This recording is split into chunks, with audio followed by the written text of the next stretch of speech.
Hello everyone, my name is Yasin, and today I'll present the Jira Service Management tool for you. So the tool Jira Service Management is developed by the company Atlassian. The question is, what is Jira Service Management?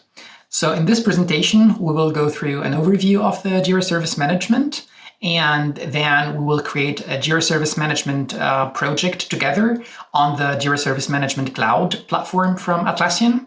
So we won't be installing any tool or any database or doing any system administration, but we will focus on the purpose of the tool and how you can probably integrate this tool within your processes and your company. So this is the overview of the Jira Service Management. Jira Service Management is a web-based platform. For that, you don't need to install anything. You just go to the cloud and create an account, organization account, and get the Jira Service Management tool, and then you're ready to work. So Jira Service Management is a ticketing tool. So within that ticketing tool, you can create a project and you can give access to certain people, and people can then create tickets and work on them.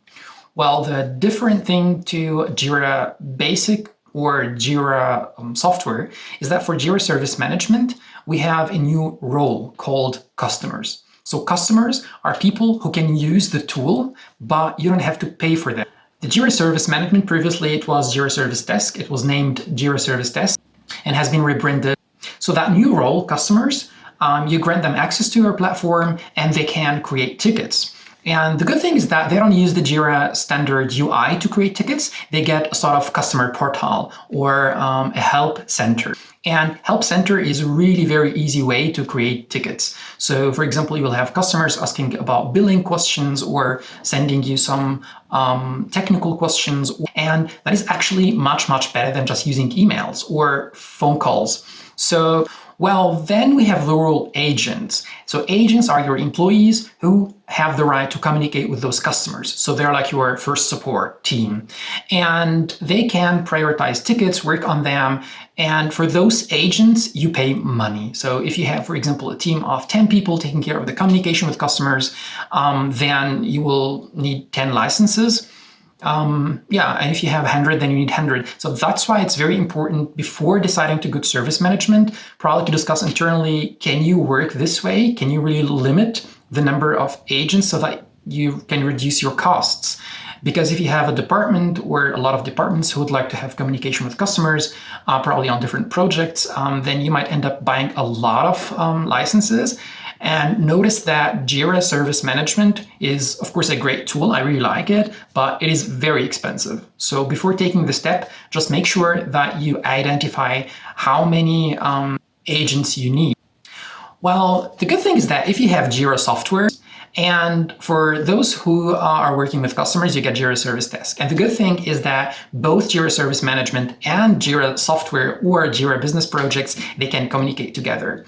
So it is a really nice feature to escalate tickets. For example, agents receive a question from a customer and it's too technical, too deep to analyze and too difficult for them to analyze and answer. And then they would escalate that ticket. And escalation, you have two ways. The first one is that you just mention your software engineer or hardware engineer, and that is here our collaborator. So you can mention collaborators within your Jira Service Management project, and they can work together. But notice that, of course, agents, they have the full control. They can communicate with the customers, they can close the ticket, they can edit the data sent by customers or upload, of course, new data, like new documents. And the collaborators, they can't really do a lot. So they can comment on tickets that will be visible by agents, or they can upload new attachments like documents or screenshots, which agents can then send to customers. That's the first way. The second way is that agents, of course, mention the collaborator. Collaborators say, no, I'd like to do this in my project because I need, for example, to plan it in the next sprint. And then we talk about process escalation. And that means agents will then duplicate the ticket. So instead of working together with collaborators within that service management project, they can duplicate the ticket and escalate it and create new tickets within the Jira software project. And if you have, of course, automation scripts, then you can keep these two tickets, for example, synchronized. I wouldn't recommend to synchronize all the data or to duplicate all the data. Technically, it is feasible. You can automate, of course, the process so that when collaborators finish their work and they close the ticket, then, for example, the service management ticket will be automatically closed, and you can of course automate and inform the customer automatically. So let's summarize. Jira Service Management is a web-based platform. It is similar to Jira software or Jira Core. And it has basically 3 roles. You have the collaborators. They can't really do a lot within the Jira Service Management project. They see fields, the data sent by customer, and they can comment on the ticket or upload attachments. And you have agents. They have full control, and they have extra features like queues and SLAs and all the Jira Service Management features. And then you have customers, and for those customers, you don't pay money. You just set accounts for them, and they can access a very simple to use user interface, and they can easily and quickly create tickets. And that's basically it. Now let's go to the demo, and I'll show you how to create a project and how customers can create tickets. All right, so supposing that you don't have the tool, then you go to Atlassian.com. As all the products from Atlassian, Jira Service Management, you can get it as well for free. So go to Jira Service Management and then click on Get It Free. Give your account details, and then you're done. Well, in my case, I have my development instance, and I can just go to my instance here. And then I will choose to create a new project. I'll go for a classic project.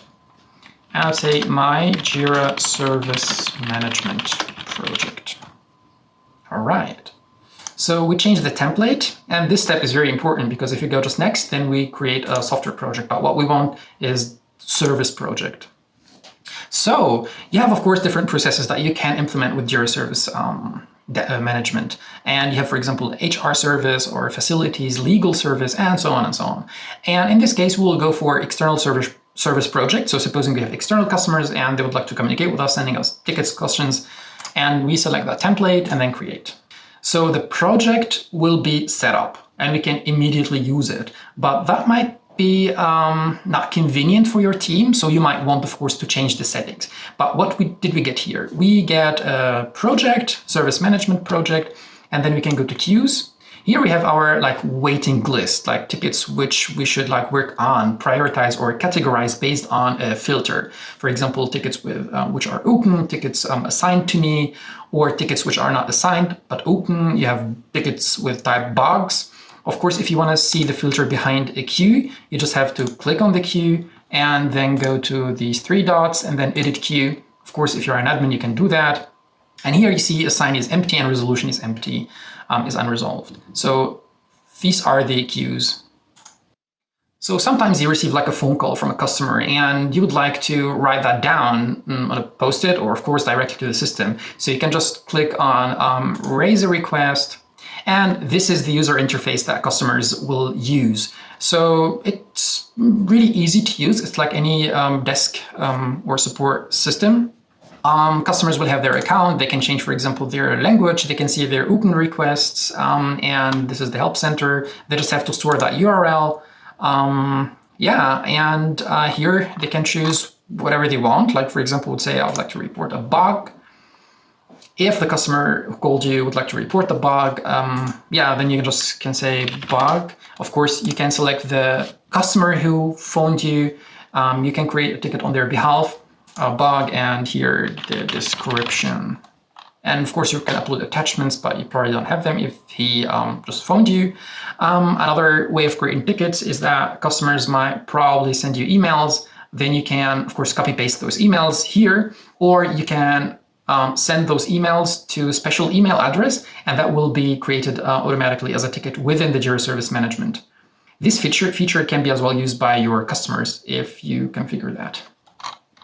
All right, let's click on send. So customers will be just doing this, going to this URL, choosing their question or their subject and giving you the information. And once that ticket gets created, let's go back to our queues.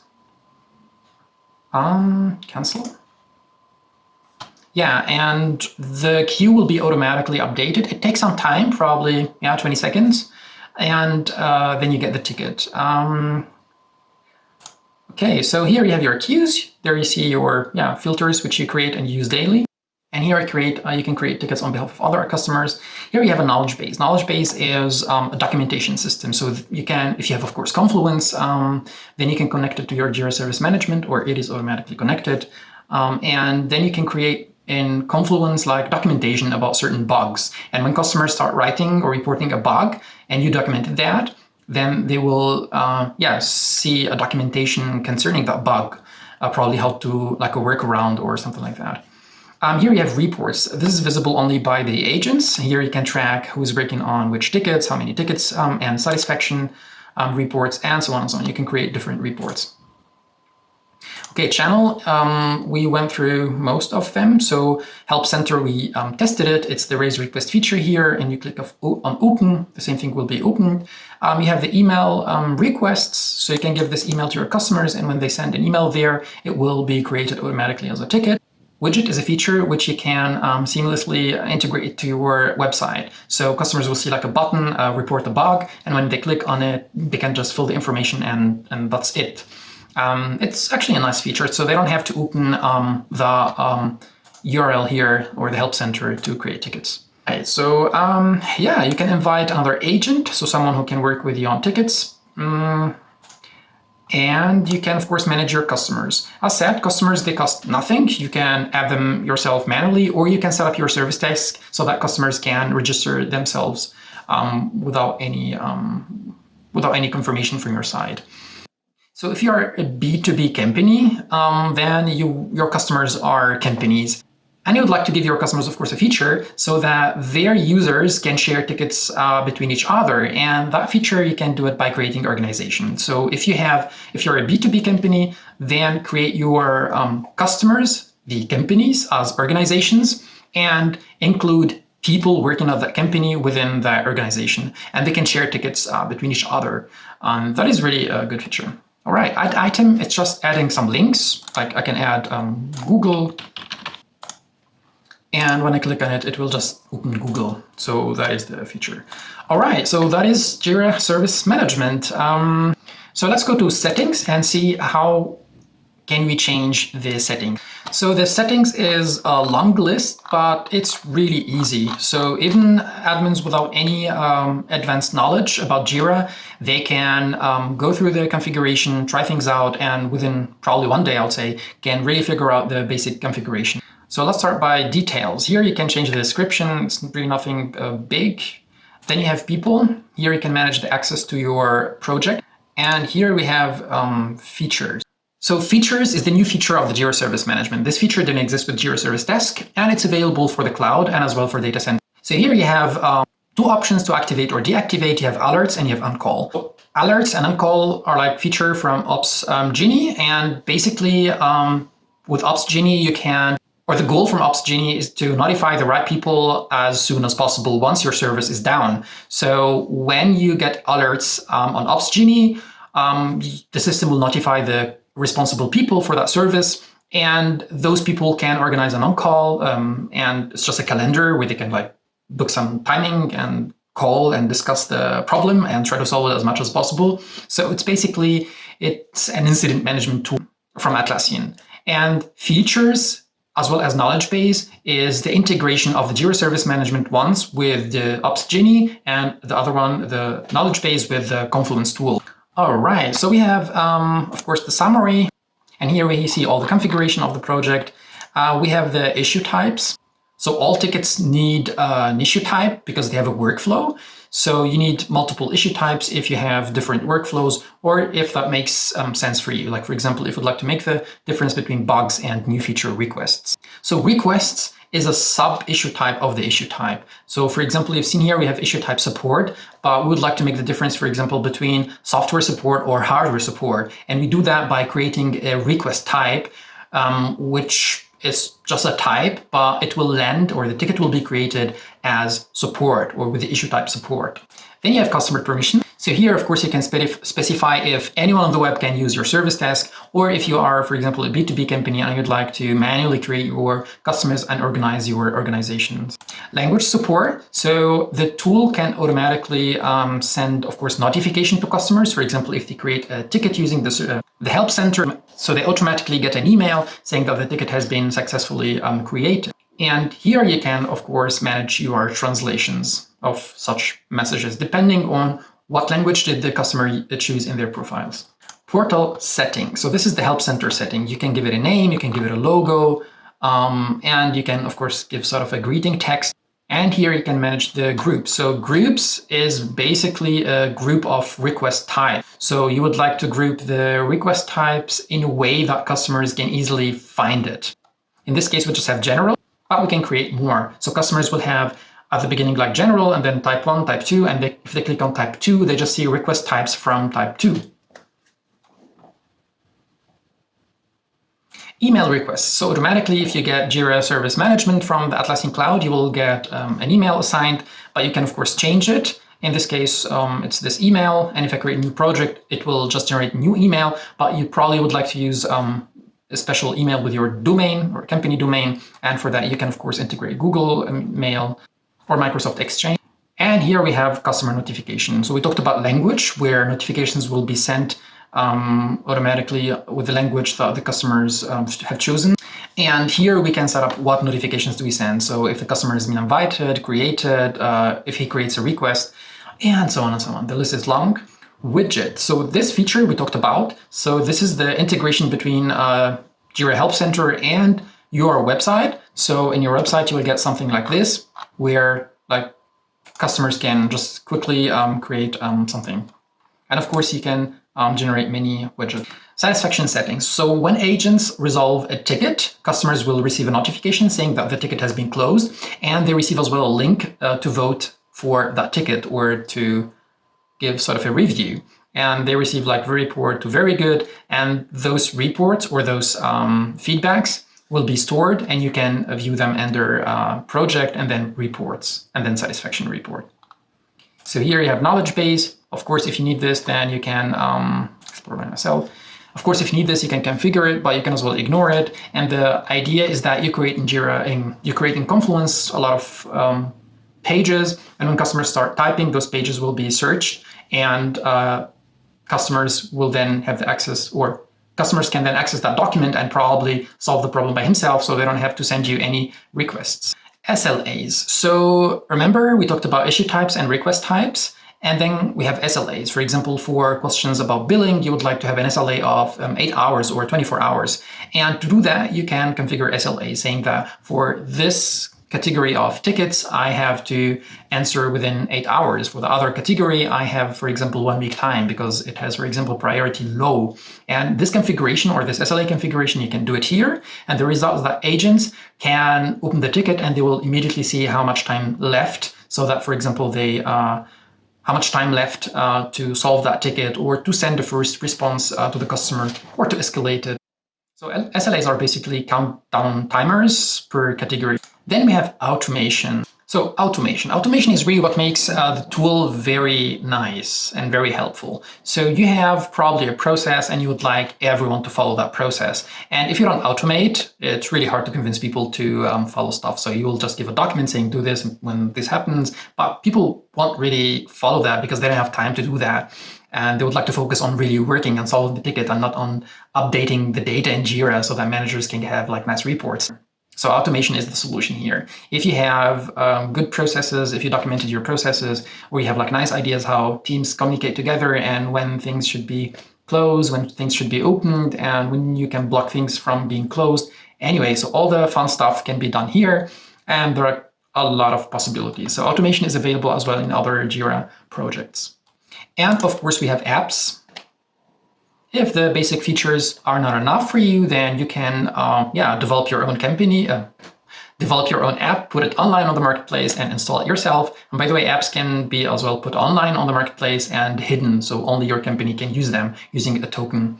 Or you can publish them so that other people use it, or you can just buy companies from other companies. You can buy apps from other companies. And now we have workflows. So workflows is a common configuration in Jira projects, in server, in data center, as well in the cloud, among all the different project types, whether it's a business, a Jira software, or a Jira Service Management project. And it's basically configuring what are the different statuses that your ticket can go through from the creation to the resolution. Then you have screens. So here you define which fields will be shown at the creation or when editing the ticket or when viewing the ticket. And that definition, you can do it per issue type. So for each issue type, you have a different configuration, or you can use the same configuration for all, same as this example. And here we have fields. So in fields, here you can configure which fields are, for example, required, or the renderer, if the field should use the wiki renderer or the standard text renderer, or you can, for example, edit the description of the field within that certain project. Here we're using the default. Then we have versions and components. So here you can do, of course, version control. Here you can manage your components. So think of components as a sub-team of the team. So in Jira Service Management, you can use components, for example, for front-end components and back-end components, or for example, payment components. And when the request gets created, then the component will be automatically selected. Here we have permissions. So in permissions, we define the roles that we have. So if it's a team, if it's a collaborator, if it's an agent, or it's a customer, and depending on that role, we give it a permission, so an action that they can do. For example, they can administer the project, this project, or they can, read the workflow, or they can edit the ticket or delete the ticket. So you can limit permissions based on roles.